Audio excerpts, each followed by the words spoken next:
Assalamualaikum warahmatullahi wabarakatuh. Alhamdulillahirabbil alamin wassalatu wassalamu ala Rasulillah sayyidina wa maulana Muhammadin sallallahu alaihi wasallam. Rabbi shrah li sadri wa yassir li amri wa hlul 'uqdatam min lisani yafqahu qawli. Amma ba'du, la haula wala quwata illa billahil aliyyil azim. Pada hari ini saya akan menampilkan sebuah video yang saya himpun dari redaksi akun Instagram Robitoh Alawiyah, yaitu tentang diskusi ilmiah, yaitu ilmiah versi guru Gembul dan versi Islam. Kita simak videonya berikut ini. Bismillahirrahmanirrahim.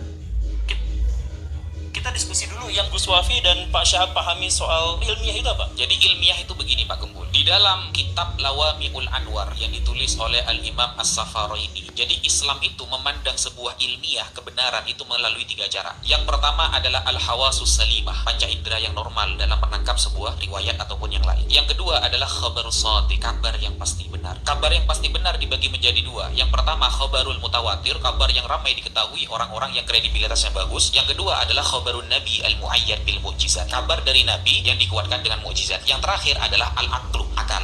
Itu ilmiah bagi saya. Kalau ngambilnya dari kitab, saya mohon maaf, itu masuk dalam historiografi tradisional, bukan ilmiah, bukan metodologis. Mungkin Pak Gembul bisa menjelaskan Ya, ilmiah saya. versi Pak Gembul. Sedangkan ilmiah itu didasarkan pada keilmuan dan pengetahuan. Coba misalkan di sini ada nggak yang tahu nggak yang dimaksud dengan tahu itu apa? Yang dimaksud, oh saya tahu bahwa Kiai Imad bikin tesis gitu. Nah, yang dimaksud dengan tahu itu apa? Saya jelasin. Yang dimaksud dengan tahu itu adalah penerimaan benak kita terhadap sebuah informasi yang terkonfirmasi secara indrawi. Itu tadi sudah dijelaskan sebenarnya. Karena kepercayaan itu tidak didasarkan pada indrawi, ujungnya adalah agama. Sedangkan pengetahuan itu ujungnya adalah ilmiah. Kitab nasab mana yang mensyaratkan ada bukti sezaman? Itu artinya ilmu nasab tidak sesuai dengan kaidah ilmiah. Karena kaidah ilmiah berarti harus terbukti secara indrawi. Oh, berarti dari awal kita sudah berbeda metode ilmiah berarti ya. Kalau Pak Gembul lebih mengarah kepada indrawi, sedangkan kitab yang saya sampaikan salah satunya adalah dengan indrawi. Oke, jadi di situ polemiknya ada satu orang yang namanya Ali Asyakran. Bagaimana metodologi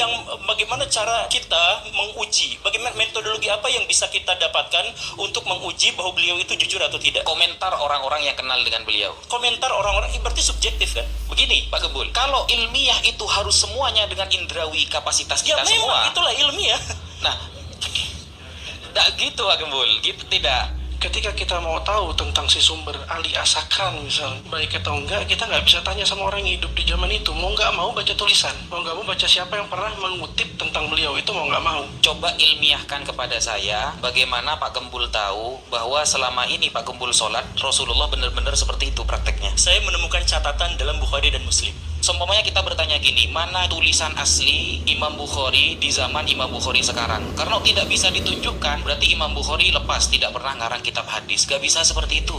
Yang tidak subjektif di dalam agama, kasih contoh Pak Guru. Nanti baru kita lanjut. Gak ada kalau dalam agama, karena kita berbicara soal ilmiah. Berarti agama ini menurut Pak Guru, di seluruh bab-babnya tidak ada yang ilmiah. Ada. Contoh, nah itu contoh apa di agama yang menurut Pak Guru itu ilmiah seperti itu. Bahwa figur Nabi Muhammad adalah tokoh historis itu nyata. Itu terbukti secara ilmiah. Dari mana Pak Guru tahu kalau Nabi Muhammad dulu orang baik?